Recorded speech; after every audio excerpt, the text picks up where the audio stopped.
Olá, ouvintes da Alta Conexão IRPC.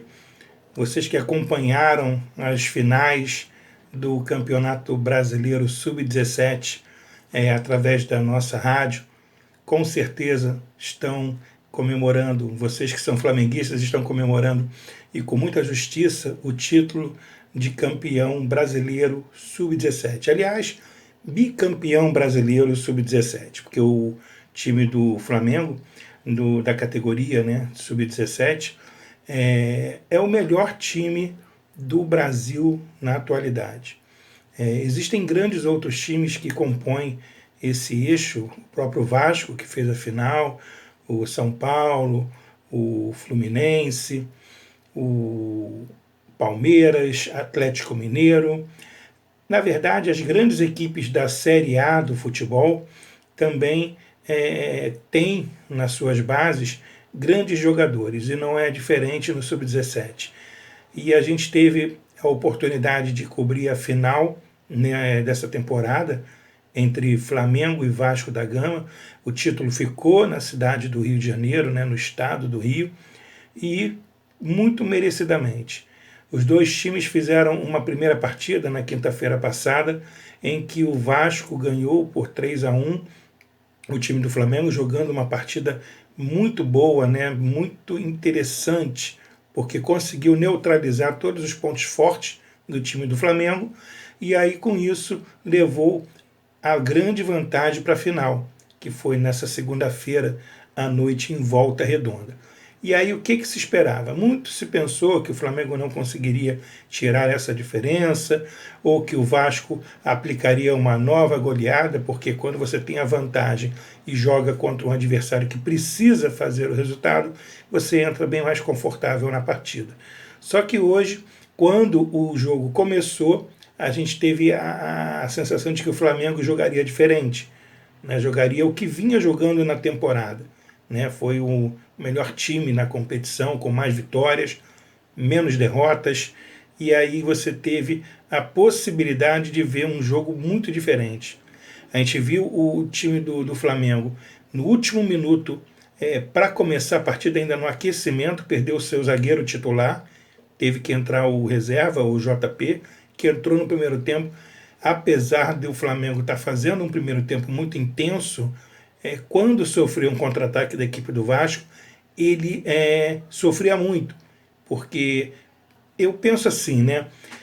Você que está me vendo agora, me ouvindo, e já jogou futebol, você que é torcedor, você sabe que quando você tem aquela notícia de última hora, aquilo pega um pouco você de surpresa e você não está preparado, não está tão concentrado assim para poder assumir aquele momento a titularidade.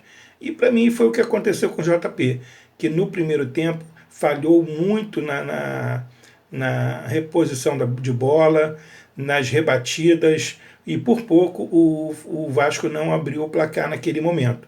Mas foi superado e o Flamengo teve em seus principais jogadores de meio e de ataque a chance de fazer o resultado. E foi o que aconteceu. Por duas vezes, o Vitor Hugo, belíssimo jogador do Flamengo, olhe bem nesse nome, preste muita atenção, joga muito bem. Ele com o Matheus Gonçalves também, que caiu ali pela direita, davam sustos e mais sustos no time do Vasco. E foi daí que saiu o primeiro gol, o segundo gol, né, numa penetração do Vitor Hugo, o segundo gol. Então foi muito interessante, foi uma bola cruzada pela esquerda e ele aparece como elemento surpresa, como um centroavante, e finaliza. Então o Vasco sentiu esse golpe no primeiro tempo, né? O primeiro tempo acabou com a vantagem do Flamengo, e para o segundo tempo não restava mais nada do que o Vasco sair para o jogo. E foi o que aconteceu.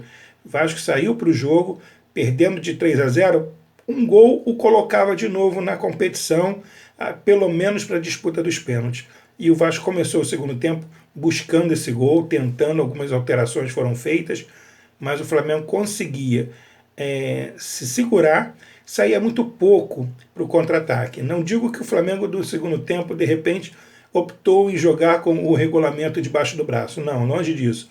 Mas faltou um pouquinho de intensidade. O Vasco conseguiu dar uma equilibrada no segundo tempo, mas o Flamengo ainda era muito perigoso nos seus contra-ataques. Foi quando surgiu aquele gol que botou fogo, né, incendiou a partida. E não era para menos, o Vasco merecia pelo menos fazer um gol, porque não só no primeiro tempo, mas também no segundo, buscou o gol a todo custo, né? Às vezes com algumas jogadas com escolhas de finalizações erradas, mas buscou o jogo e buscou o gol. E aí num cruzamento, aliás, a gente tem que abrir um parênteses, o Vasco teve vários cruzamentos dentro da área, várias cabeçadas, mas nenhuma com perigo a gol, a não ser o gol que foi feito, né? O Vasco fez um gol de cabeça e aí ali incendiou, botou fogo. Inclusive o Barros, que foi o volante do Vasco que fez o gol de cabeça, ele 1 minuto, 2 minutos antes havia cabeceado sozinho também e colocado a bola por cima do travessão. Mas naquele momento ele conseguiu empatar a partida nos confrontos, né? 3-1 para o Vasco em São Januário, 3-1 para o Flamengo em Volta Redonda. Então a gente teve aí por volta de 10 a 15 minutos de muita tensão. Aí os times começaram a buscar o jogo, aí você já imagina, time cansado, campo pesado, né, cãibra em alguns jogadores porque correram demais o jogo inteiro. Então, naquele momento, qualquer tática imposta pelos treinadores foi por água abaixo. Ali era muita emoção e muita vontade de ser campeão. Para o Vasco seria um título inédito, para o Flamengo seria o seu segundo título da categoria. Então, ali todos tinham algo a acrescentar, algo a colocar no coração naquele momento. E foi o que aconteceu. Num lance na esquerda, em que o ponta esquerda, né, do Flamengo, Peterson, muito bom jogador, a gente não se surpreende assim, em tão pouco tempo a gente vê ele já sendo utilizado, pelo menos no banco de reserva do time principal, que é um excelente jogador, é aquele famoso jogador do desafogo, né, tá com problema no time de saída de bola, joga nele que ele resolve. Ele sai para o ataque, tenta jogadas, e foi o que aconteceu. Num contra-ataque do Flamengo, ele recebe a bola no bico da área, no lado esquerdo, dribla o seu marcador e coloca fora do alcance do goleiro do Vasco da Gama, decretando 4-1 no placar. E, claro, o título mais adiante foi para o Flamengo por conta desse gol, dessa diferença.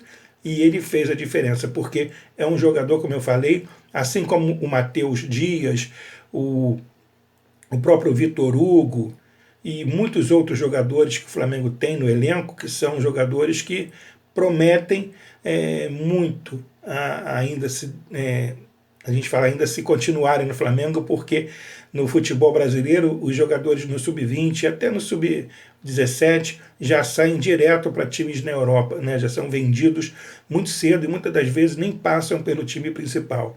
Espero que tanto os jogadores do Vasco quanto do Flamengo, esses que jogaram hoje, que nos brindaram com excelente futebol, possam dar alegria às suas torcidas também no time principal. Vasco da Gama também tem muitos jogadores bons, o Barros mesmo, esse volante, mas o que me chama muita atenção é o seu ponto esquerda. É o Ícaro, é um jogador de muita velocidade, muita rapidez e muita finalização, né? Ele é um jogador que merece muito destaque nesse time do Vasco, que merece muito um olhar com cuidado para poder ser aproveitado e quem sabe ajudar o Vasco da Gama em várias frentes por aí. É isso aí, Flamengo campeão, ou melhor, bicampeão do Sub-20, o campeonato terminou, Flamengo campeão, Vasco vice, e está de parabéns toda a torcida do Flamengo, do Vasco e todos nós que pudemos cobrir, tivemos a oportunidade de cobrir essa competição e ver que o futuro do futebol brasileiro não está morto, não estamos em entre safra, muito pelo contrário, vários jogadores de vários clubes como Palmeiras, Atlético, Fluminense, Corinthians, eles podem nos presentear com belíssimos jogadores no futuro próximo. Então é isso que a gente espera daqui para diante. Um grande abraço a todo mundo e continuem sempre com a gente, com as nossas transmissões, porque a Alta Conexão e a RPC estão juntas no futebol de base também. Valeu!